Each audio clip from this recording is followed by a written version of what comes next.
Gde ste bre ljudi, evo nas ponovo kod mene. What the fuck?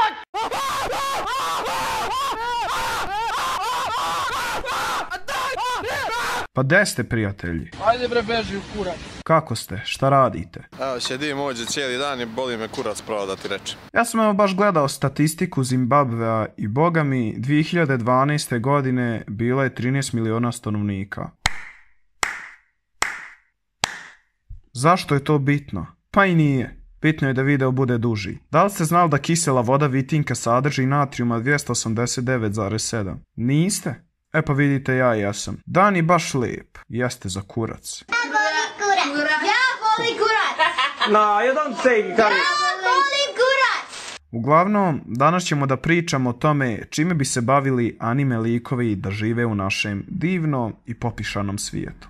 Likove sam birao toliko random, tako da ako imate neki prijedlog napišite u komentaru pa možda bude i drugi dio. Prvi lik o kojem ćemo pričati je Goku.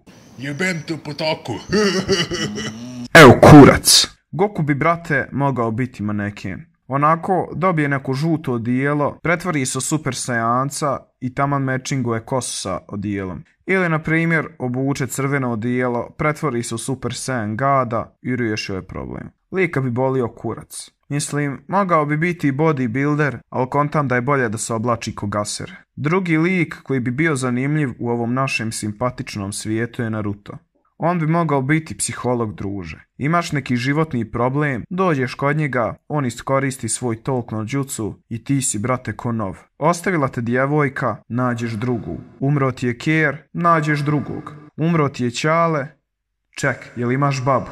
Pa imam, ali... Pa napravi čalet. Oka, glup fazon. Sljedeći lik koji će da bane u ovaj video je Josuke. Lik koji bi bio dobar doktor. Ima svoj stand Crazy Diamond i fino dođeš sa slomljenom nogom i odeš ko nov. Jedino ako ga ne zajebaš za kosu, onda ćeš se vratiti sa 2 slomljene noge. Jebote, pa on bi mogao i raditi na baušteli. Crazy Diamond malo istuca onaj zid i napravljeno. Ili na primjer, sjebeš telefon, tup i ko nov. Sljedeći lik je Rape Man. Ček, brate, ko je pisao ovo? Sljedeći lik baš i nije jedan, ali likovi iz Yu-Gi-Oh bi bili, brate, predobri u tim kartaškim igrama, na primjer pokeru ili sedmici. A joj, skontaj, bore se Yugi i Kaiba i Kaiba baci 10, a vidiš, Yugi vadi sedmicu. Na primjer, Sartorius bi mogao da igra rulet ili tako neku kockarsku igru. To je rekao i Aster. Lik, brate, predviđa budućnost. Jedino ako se pojavi iritantni tinejdžer u crvenom duksu sa smeđom kosom i poderete sa svojim kuribom. On tebe pobije! Onda mu baš i ne ide od ruke. Sljedeći lik koji će da dođe je Lelouch.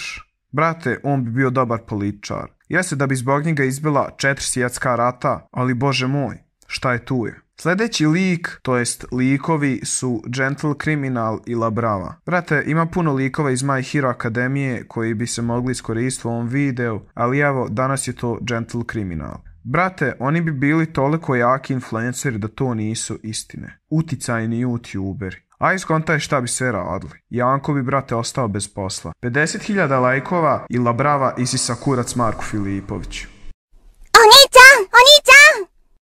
Sad mi pade na pamet, Shigaraki bi mogao da uništi sav bakar Branko. Branko bi vjerojatno bio tužan, ali bi opet sigurno bio srećan. Nadam se da vam se svidio ovaj kratkotrajni i kancerogeni video. Ako jeste, bacite neki like, sub, komentar, mislim znači. Mi se vidimo u sljedećem videu, a do tada...